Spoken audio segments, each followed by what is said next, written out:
नमस्कार, प्रवीण वाजपेयी अपने YouTube channel मैं भी प्रवीण वाजपेयी पे आपका बहुत बहुत स्वागत करता हूं।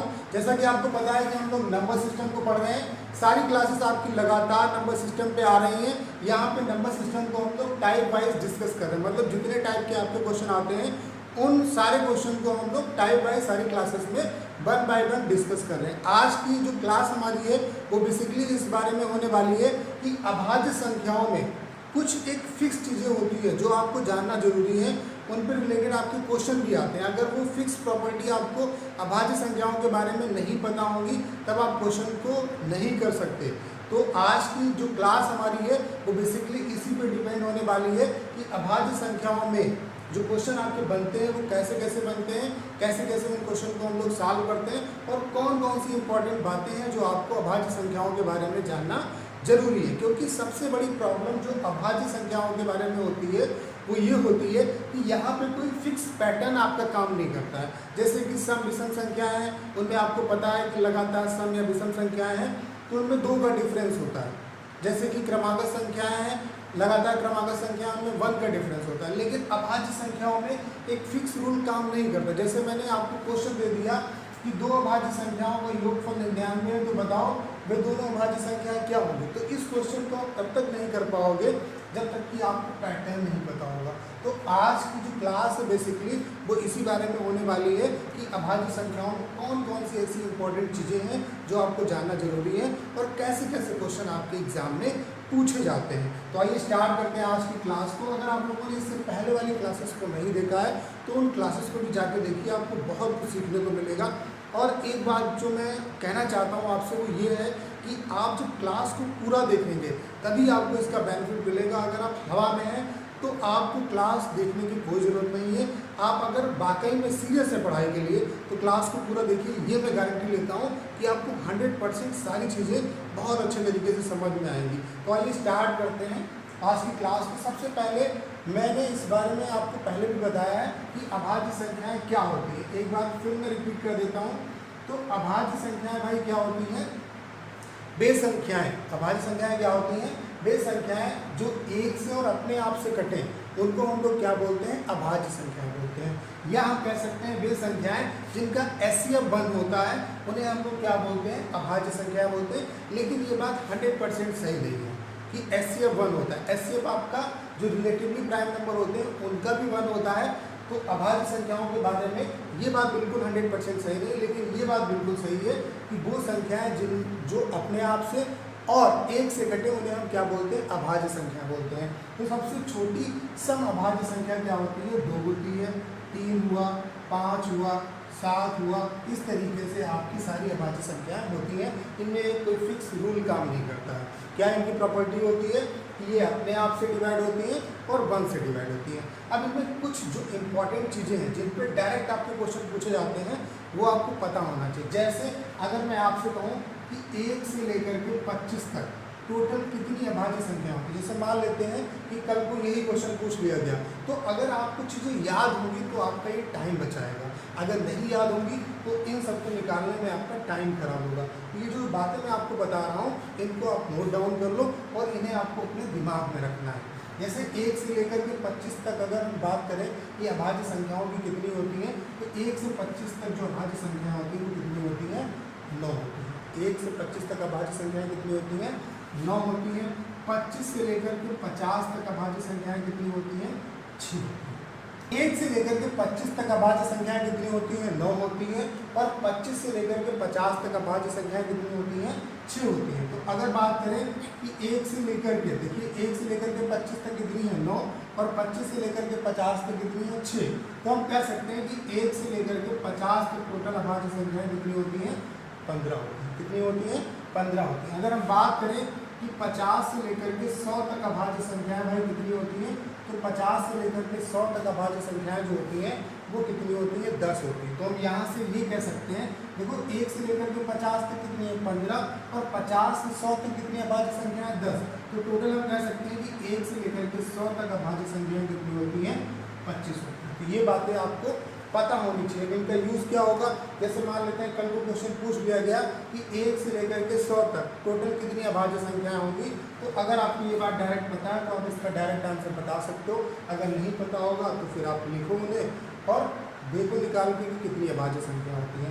तो ये बात आपको समझ में आ गई। दूसरा और क्या पूछा जाता है अभाज्य संख्याओं में, एक एवरेज में भी क्वेश्चन आपका ऐसा आता है कि ये पूछ लिया जाता है, कभी कभी योग भी पूछा जाता है और कभी कभी एवरेज भी पूछा जाता है। तो ये दोनों बातें आपको ध्यान रखनी है। जैसे पूछ लिया जाए कि प्रथम 5 अभाज्य संख्याओं का योगफल कितना होता है, तो प्रथम 5 अभाज्य संख्याओं का योगफल भाई 28 होता है। कितना होता है, 28 होता है। प्रथम 5 अभाज्य संख्याओं का जो योगफल होता है वो कितना होता है, 28 होता है। और प्रथम 10 जो अभाज्य संख्या होती हैं उनका योगफल जो होता है वो कितना होता है, 129 यानी कि 129 होता है। तो अगर हम एवरेज की बात करें कि प्रथम आप जो 5 अभाज्य संख्याएं हैं उनका एवरेज कितना होगा, तो एवरेज क्या होता है, एवरेज बराबर होता है कुल योग बटे उनकी संख्या। यानी कि हम 28 को 5 से डिवाइड करेंगे, 5 25 5 6 30, यानी कि हम कह सकते हैं कि प्रथम 5 अभाज्य संख्याओं का एवरेज कितना होता है, 5.6। इस चीज़ को आप ध्यान रखोगे, इस पर भी आपका क्वेश्चन आता है। इसी तरीके से प्रथम 10 अभाज्य संख्याओं का योगफल कितना है, 129 है। तो प्रथम 10 अभाज्य संख्याओं का अगर एवरेज आपसे पूछ लिया जाए तो एवरेज बराबर क्या होगा, कुल योग बटे उनकी संख्या। 10 से डिवाइड करेंगे तो कितना आएगा, 12.9। यानी कि यहाँ से एक और इम्पॉर्टेंट चीज़ आपने क्या सीखी कि प्रथम 5 अभाज्य संख्याओं का योगफल कितना होता है, 28, तो एवरेज कितना होता है 5.6। और प्रथम 10 अभाज्य संख्याओं का योगफल कितना होता है, 129 होता है, तो इसका एवरेज कितना होगा, 12.9। तो इतना तो आपको पता होना चाहिए। कुछ और बातें हैं जो आपको जाननी जरूरी है। आज की क्लास में हम लोग इसी चीज़ के बारे में बहुत अच्छे तरीके से डिस्कस करेंगे, क्योंकि अभाज्य संख्याओं पर अगर क्वेश्चन आते हैं तो अगर आपको ये बातें नहीं पता होंगी तो आप क्वेश्चन नहीं कर पाओगे। अगर मैं बेसिकली बात करता हूँ 2 अभाज्य संख्याओं का योगफल कितना होता है, जैसे कोई भी 2 अभाज्य संख्या हमने ले ली, जैसे हमने ले लिया 3 और 5, तो इसका योगफल कितना आया, 8 है। 2 अभाज्य संख्याएं मैंने ले ली, रेंडमली मुझे लेना है, कोई भी मैं ले सकता हूँ। तो 3 और 5 मैंने ले लिया, कितना आया 8, यानी कि ये क्या आ रहा है, ये सम संख्या आ रहा है। इस तरीके से मैंने 5 और 11 ले लिया, तो कितना आएगा इसका योगफल, 11 और 5 कितना आया, 16, यानी कि कितना आ रहा है, सम संख्या आ रहा है। लेकिन अगर यहाँ पे एक संख्या 2 ले लेना, पहली अभाज्य संख्या ले लो, तो इसका योगफल कितना आएगा, जैसे 2 के साथ अगर मैं 5 ऐड करूँ तो कितना आएगा, 7, यानी कि क्या आ रहा है, विषम संख्या आ रहा है। इसी तरीके से आपका 2 के साथ अगर मैं 11 ऐड करूँ तो कितना आ रहा है, 13 आ रहा है, जो भी क्या है, विषम संख्या, जो भी क्या है, विषम संख्या। तो आपको यहाँ से पहली प्रॉपर्टी ये समझनी है अभाज्य संख्याओं के बारे में कि 2 अभाज्य संख्याओं का योगफल, 2 अभाज्य संख्याओं का योगफल एक सम संख्या होता है। 2 अभाज्य संख्याओं का योगफल एक सम संख्या होता है। आप लोग देख पा रहे होंगे कि 2 अभाज्य संख्याएं कोई भी आप ले लो, उनका जो योगफल होगा वो कितना होगा, एक सम संख्या होगा। लेकिन यहाँ से आप एक चीज और देख पा रहे होंगे कि अगर 2 अभाज्य संख्याओं का योगफल एक विषम संख्या है तो ये बात तय है कि इनमें एक संख्या 2 निश्चित रूप से होगी। तो इस चीज़ को आपको ध्यान रखना है कि बेसिकली 2 अभाज्य संख्याओं का योगफल एक सम संख्या होता है, लेकिन अगर 2 अभाज्य संख्याओं का योगफल एक विषम संख्या आता है तो ये बात तय है कि उनमें से एक संख्या 2 जरूर होगी। तो पहला पॉइंट आपको ये ध्यान रखना है। दूसरा पॉइंट आपको क्या ध्यान रखना है, इस पर ही आपके क्वेश्चन आते हैं। अगर ये बातें आपको नहीं पता होंगी तो आप क्वेश्चन नहीं कर पाओगे। जैसे अगर हम बात करें 3 अभाज्य संख्याओं की, तो 3 कोई हमने अभाज्य संख्या ले ली, जैसे 3, 5 और 7, इनका योगफल कितना है, 7, 5, 12 और 3 15, यानी कि एक विषम संख्या। इस तरीके से हमने ले लिया 5, 7 और इससे आगे की विषम अभाज्य संख्या कितनी होगी, 11। तो हमने 3 ये अभाज्य संख्या ले ली, इनका योगफल करके देख रहे हैं तो कितना आएगा, 7, 5, 12, 12 और 11 कितना होगा, 23, यानी कि एक विषम संख्या है। इसी तरीके से और हम ले लेते हैं, एक और ले लेते हैं एग्जाम्पल, जैसे 7 हुआ, 11 हुआ, 13, तो इसका योगफल कितना होगा, 11 और 13 24, 24 और 7 कितना होगा, 31, यानी कि विषम संख्या है। तो यहाँ से हमने देखा कि 2 जो 3 अभाज्य संख्याएं होती हैं उनका योगफल कितना होता है, एक विषम संख्या होता है। लेकिन अगर यहाँ पे हम एक जो संख्या है वो हम पहली अभाज्य संख्या लेंगे, जैसे 2 + 5 + 7 ऐड करें तो कितना आएगा, 7 × 5 12, 12 और 2 कितना आएगा, 14, यानी कि एक सम संख्या आ रहा है। इस तरीके से अगर हम 2 + 7 + 11 ऐड करें तो कितना आएगा, 11 × 7 16, 16 और 2 कितना हुआ, 18, यानी कि एक सम संख्या आ रहा है। इसी तरीके से 2 + 11 + 13 कितना आएगा, 11 और 13 कितना हुआ, 24, 24 और 2 कितना हुआ, 26, यानी कि एक सम संख्या आ रहा है। तो यहाँ से दूसरा इंपॉर्टेंट पॉइंट आपको ये समझना है कि तीन अभाज्य संख्याओं का योगफल हमेशा एक विषम संख्या होता है। तीन अभाज्य संख्याओं का योगफल हमेशा एक क्या होता है, विषम संख्या होता है। लेकिन अगर तीन अभाज्य संख्याओं का योगफल एक सम संख्या आ रहा है तो ये बात तय है कि इनमें से एक संख्या 2 निश्चित रूप से होगी। क्या मैंने बोला कि तीन अभाज्य संख्याओं का योगफल नॉर्मली क्या होता है, एक विषम संख्या होता है। लेकिन अगर तीन अभाज्य संख्याओं का योगफल एक सम संख्या आ रहा है तो ये बात तय है कि उनमें से एक संख्या 2 निश्चित रूप से होगी। तो मैंने दो इंपॉर्टेंट पॉइंट आपको क्या बताया, मैंने ये बताया कि बेसिकली दो अभाज्य संख्याओं का योगफल जो होता है वो एक सम संख्या होता है। दो अभाज्य संख्याओं का योगफल एक सम संख्या होता है। लेकिन अगर दो अभाज्य संख्याओं का योगफल एक विषम संख्या है तो ये बात तय है कि इनमें से एक संख्या 2 निश्चित रूप से होगी। इसी तरीके से दूसरा रूल मैंने आपको ये बताया कि तीन अभाज्य संख्याओं का योगफल हमेशा एक विषम संख्या होता है। लेकिन अगर तीन अभाज्य संख्याओं का योगफल एक सम संख्या है तो ये बात तय है कि उनमें से एक संख्या 2 निश्चित रूप से होगी और इस पर भी आपको क्वेश्चन आते हैं। तो ये चीज़ आपको बहुत अच्छे तरीके से समझ में आ गई होगी। अगला और लास्ट पॉइंट आपको अभाज्य संख्याओं के बारे में ये जानना है। जैसे मैं अगर आपसे कहता हूँ 2 एक अभाज्य संख्या है और 3 भी एक अभाज्य संख्या है तो इसका भाई रेशियो कितना होगा, इसका रेशियो भी कितना होगा, 2:3 होगा। इस तरीके से 11 भी एक अभाज्य संख्या और 13 भी एक अभाज्य संख्या है तो इसका रेशियो क्या होगा, 11:13 होगा। यानी कि यहाँ से एक इम्पॉर्टेंट पॉइंट आपको ये भी समझना है कि अभाज्य संख्या, चूंकि इनका ऐसे बन होता है तो अभाज्य संख्याओं का जो रेशियो होता है वही एक्चुअल में वो संख्याएं भी होती हैं। तो कभी कभी ऐसा भी क्वेश्चन आएगा जहाँ पे आप रेशियो के थ्रू वो संख्याएं निकाल पाओगे, क्योंकि आपको पता है कि अगर आप अभाज्य संख्याओं का रेशियो निकाल लो तो आप बता सकते हो कि रेशियो वही होता है जो वो संख्या होती है। जैसे कि दो अभाज्य संख्या उनका रेशियो आपने निकाल लिया, a/b का मान 11/13 है तो ये बात आप कह सकते हो कि भाई जो पहली वाली संख्या है वो 11 होगी और दूसरी वाली संख्या 13 होगी, क्योंकि अभाज्य संख्याओं का रेशियो भी वही होता है जो वो संख्याएं होती हैं। तो ये बातें मुझे उम्मीद है कि आपको बहुत अच्छे तरीके से समझ में आ गई होंगी। अब इन पे क्वेश्चन कैसे आते हैं उन क्वेश्चन को भी हम लोग डिस्कस कर लेते हैं। पहला क्वेश्चन मैंने आपको दिया कि दो अभाज्य संख्याओं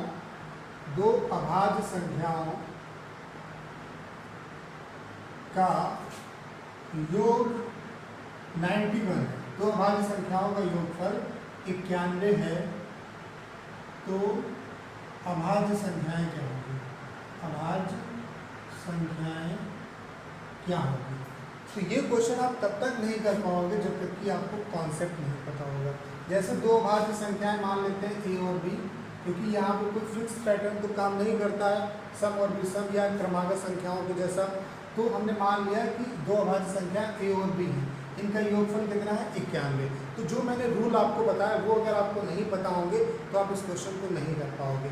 देखिए यहाँ पे मैंने आपको बताया था कि दो अभाज्य संख्याओं का योगफल नॉर्मली क्या होता है, एक सम संख्या होता है। लेकिन यहाँ पे क्या आ रहा है, 91 क्या है, एक विषम संख्या है। तो ये बात तय है कि इनमें से एक संख्या 2 निश्चित रूप से होगी। तो चाहे इसको 2 मान लो और चाहे इसको 2 मान लो। हमने मान लिया कि ये वाली संख्या 2 है, तो अगर ये वाली संख्या 2 है तो अगली वाली संख्या क्या होगी, 91 - 2 यानी कि 89। तो दो संख्याएँ क्या होंगी, 2 और 89।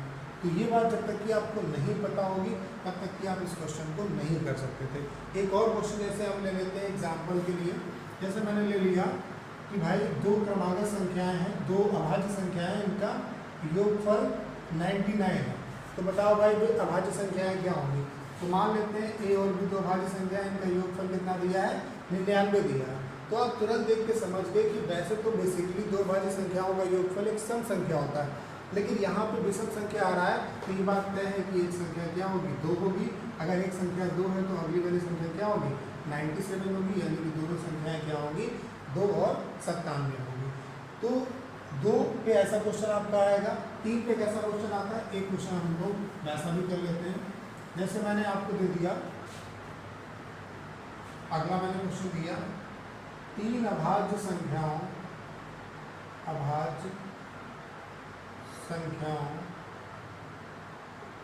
का योगफल 100 है। यदि एक संख्या दूसरी से 36 अधिक है तो तीनों अभाज्य संख्याएं क्या होंगी? अभाज्य संख्याएं क्या होंगी? अब ये क्वेश्चन आप तब तक नहीं कर पाओगे जब तक कि आपको रूल नहीं पता होगा। तो 3 अभाज्य संख्याओं का योगफल कितना दिया है? 100 दिया है। हमने मान लिया संख्याएं a b c है, तो a plus b plus c बराबर कितना दिया है? 100। अब 3 वाला यहाँ पे तुरंत जैसे आपने देखा 3 है तो 3 वाला रूल काम करेगा। मैंने आपको क्या बताया था कि बेसिकली 3 अभाज्य संख्याओं का योगफल एक क्या होता है? विषम संख्या होता है। लेकिन यहाँ पे 100 दिया है यानी कि एक सम संख्या दिया है, तो ये बात तय हो जाती है कि इनमें से एक संख्या 2 निश्चित रूप से होगी। तो हमने मान लिया यही वाली 2 है, आप किसी को भी मान सकते हो। तो बचा क्या हमारे पास? b प्लस c बराबर कितना आ गया? 98, यानी कि 2 संख्याओं का योगफल कितना आ गया? 2 अभाज्य संख्याओं का योगफल कितना आ गया? 98। अब दिया है कि एक संख्या दूसरी से कितनी अधिक है? 36 अधिक है, यानी कि 2 संख्याओं के बीच में रिलेशन दिया है। तो यहाँ पे क्या दिया हुआ है कि एक संख्या का दूसरी से डिफरेंस कितना है? 36 है। तो इसे हमने क्वेश्चन नंबर 3 मान लिया। कितना दिया हुआ है? एक संख्या दूसरी से कितनी अधिक है? 36 अधिक है। अब यहाँ से एक पॉइंट आपको मैं और समझाता हूँ, इसका बहुत ज़्यादा यूज होता है, जैसे अगर मैं आपसे कहता हूँ कि 2 संख्याओं का योगफल भाई 18 है और इनका जो अंतर है वो कितना है? 6। तो बताओ संख्याएं क्या होंगी? तो पहले मैं बेसिक बताता हूँ और फिर मैं बताता हूँ कि ये बेसिक से ही ये चीज़ आती है और इसको आपको डायरेक्ट समझना है। जैसे अगर मैं x निकालना चाहूँ तो मैं क्या कर सकता हूँ? ये कट जाएंगे, अगर मैं इनको जोड़ दें तो 2x बराबर कितना है? 18 प्लस 6। तो x बराबर कितना आएगा? 18 प्लस 6/2। तो इसी बात को हम लोग डायरेक्ट समझते हैं कि अगर हमें बड़ी संख्या x क्या है? बड़ी संख्या है, क्योंकि x माइनस वाई है तो यहाँ से तय हो जाता है कि x बड़ा होगा और y छोटा होगा, तभी x में से y घटाया गया। अगर y बड़ा होता x छोटा होता तो y में से हम लोग x घटाते। तो अगर हमें बड़ी संख्या निकालनी है तो हमने क्या किया कि इन दोनों को जोड़ा और y2 कर दिया। इसी तरीके से अगर हमें y निकालना है तो क्या करेंगे? इसको घटा देंगे, तो यहाँ पे प्लस आ जाएगा, यहाँ पे माइनस आएगा। तो 2y बराबर क्या बचेगा? Basically 18 minus 6। तो y अगर हमें निकालना है तो 18 माइनस 6/2, यानी कि हमने क्या किया? इन दोनों को घटा के y2 कर दिया। तो इसी चीज़ को आपको डायरेक्ट समझना है कि अगर आपको 2 संख्याओं का योगफल दिया हो, चाहे वो p प्लस q के फॉर्म में दिया हो, चाहे x प्लस y के फॉर्म में दिया हो, चाहे a प्लस b के फॉर्म में दिया हो, किसी भी फॉर्म में दिया हो, अगर आपको योगफल पता है और अंतर पता है 2 संख्याओं का, तो आपको अगर बड़ी संख्या निकालनी है तो आप कैसे निकालोगे? उन दोनों को जोड़ के आधा कर दोगे, और छोटी संख्या निकालनी है तो उनको घटा के आधा कर दोगे। मैं एक बार फिर रिपीट करता हूँ, अगर 2 संख्याओं का आपको योगफल दिया है और उनका अंतर दिया है तो बड़ी संख्या निकालने के लिए क्या करेंगे? उनको जोड़ के आधा कर देंगे, और छोटी संख्या निकालने के लिए उनको घटा के आधा कर देंगे। अब देखिए हमारे पास योगफल भी है और अंतर भी है, तो अगर हमें बड़ी संख्या निकालने में कैसे पता चलेगा बड़ा कौन है? तो b में से c घटाया गया, इसका मतलब है b बड़ा है और c छोटा है। अगर हमें बड़ी संख्या निकालनी, b निकालनी, तो क्या करेंगे? इन दोनों को जोड़ के आधा कर देंगे। तो क्या होगा? 98 प्लस 36/2, यानी कितना आ जाएगा? 8 6 14, 9 3 12 और 1 13, 2 से डिवाइड करेंगे तो कितने बार जाएगा? 2 6 12 और 2 से 14, यानी कि 67 आ गया। फिर अगर हमें c निकालना है तो क्या करेंगे? दोनों को घटा के आधा कर देंगे, यानी कि 98 माइनस 36/2। तो 8 में से 6 गया तो कितना बचा? 2। 9 में से 3 गया तो कितना बचा? यहाँ पे 6/2, यानी कितना जाएगा? 31। तो संख्याएं आपकी क्या हो गई? एक संख्या 2 आई, एक संख्या 67 आई और एक संख्या 31 आई। यही आपकी अभाज्य संख्या होगी। यहाँ पे देखो, मुझे आपको समझाना था इसलिए मैंने इन्हें जोड़ के बताया आपको। जब आपको ये रूल पता होगा तो आप डायरेक्ट जोड़ोगे और by2 कर दोगे तो डायरेक्ट आप संख्या लिखोगे 67। ऐसे ही अगर c निकालना है तो इसको घटा के आधा करोगे और डायरेक्ट आप 31 लिखोगे। तो ये क्वेश्चन आप तभी कर पाओगे जब आपको ये रूल पता होगा। एक बार मैं फिर समझा देता हूँ यहाँ पे दिया हुआ था कि 3 अभाज्य संख्याओं का योगफल 100 है। तो हमने जैसे देखा कि 3 अभाज्य संख्याओं का योगफल 100 है, यानी कि एक सम संख्या है, तो ये बात तभी सही हो सकती है जब इनमें से एक संख्या 2, तभी इनका योगफल एक सम संख्या आ सकता है।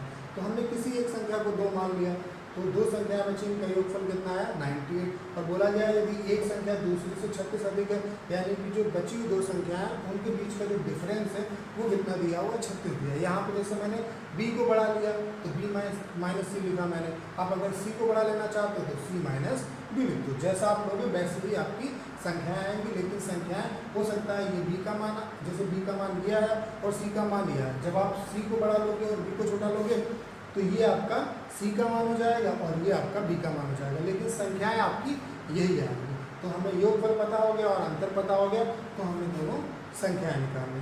ये क्वेश्चन आप तभी कर पाओगे जब आपको बेसिक पता होगा। एक क्वेश्चन और हम लोग कर लेते हैं, जो मैंने आपको रेशियो का कॉन्सेप्ट बताया कि 2 अभाज्य संख्याओं का रेशियो वही होता है जो वे संख्याएं होती हैं, उसमें भी आपका एक क्वेश्चन आता है। तो क्या क्वेश्चन आएगा उसको भी हम लोग देख लेते हैं। क्वेश्चन नंबर 4, जैसे मैंने क्वेश्चन बोला कि 4 लगातार अभाज्य संख्याओं में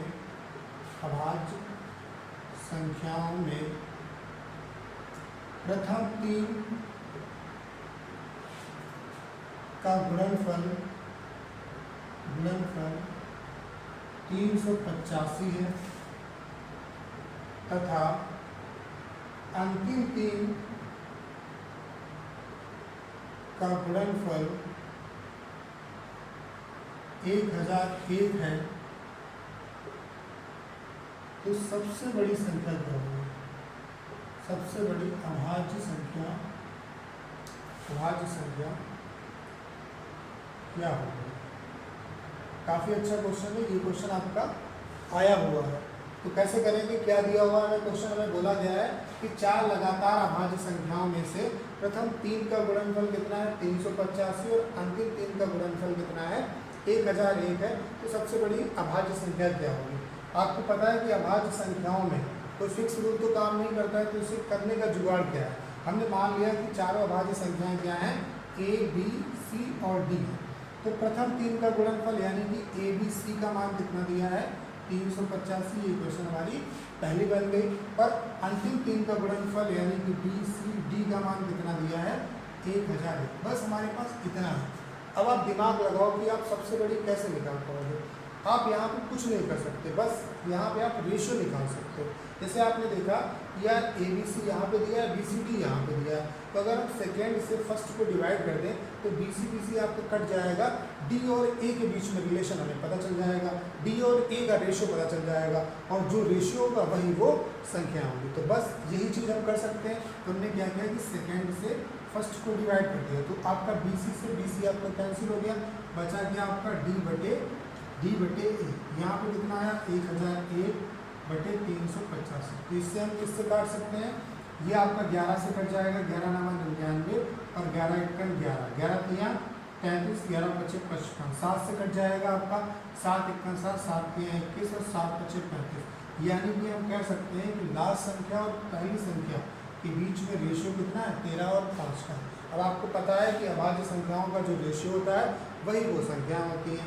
अदरवाइज और अगर क्वेश्चन आता किसी का तो हम ये नहीं कह सकते थे कि वो संख्याएं 13 और 5 ही होंगी, लेकिन यहाँ पे अभाज्य संख्याएं तो हम कह सकते हैं डी क्या है सबसे बड़ी अभाज्य संख्या। तो सबसे बड़ी अभाज्य संख्या हमसे पूछी गई है तो वो क्या होगी 13 होगी।